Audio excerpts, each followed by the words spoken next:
Hello, U.S. History students. We are going to be reading the Week 4 quiz today. We're going to read the answer options as well as the quiz questions. On this quiz, you'll notice it's a little bit shorter than our usual quiz of 10 questions. There are only 6 on this one. As you go through the quiz, please make sure to click Save after each question.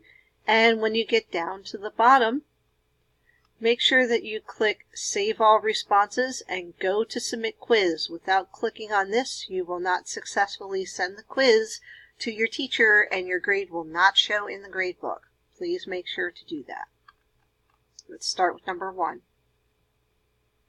All of these were used in the South to promote segregation and limit the rights of blacks, except poll taxes, Jim Crow laws, literacy tests, or crop subsidies.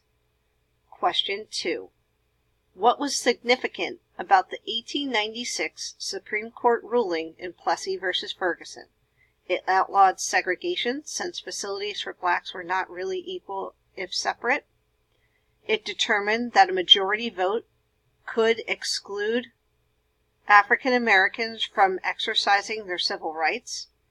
It approved segregation as long as blacks had separate but equal facilities.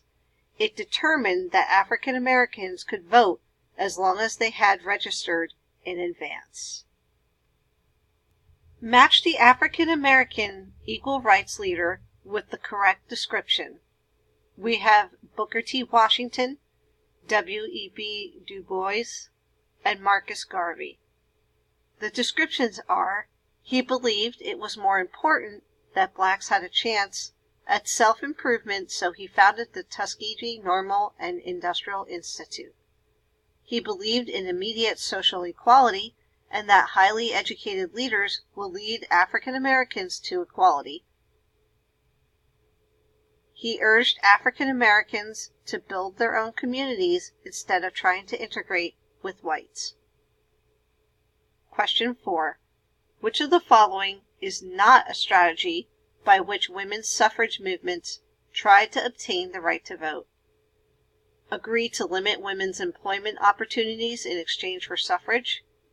Gain voting rights at the state level first and then move on to federal rights. Bar men from membership in their organization and gain immediate women's suffrage on the federal level, or utilize radical nonviolent tactics such as hunger strikes and protests. Question number 5. In which region of the country did the women's suffrage movement achieve the earliest victories? The South, the East, the West, or the North? Question number 6. Once it was signed into law by President Wilson, which amendment gave women the right to vote? The 13th, the 18th, the 19th, or the 20th? Remember, at the end of your quiz, save all responses and go to submit quiz. Good luck!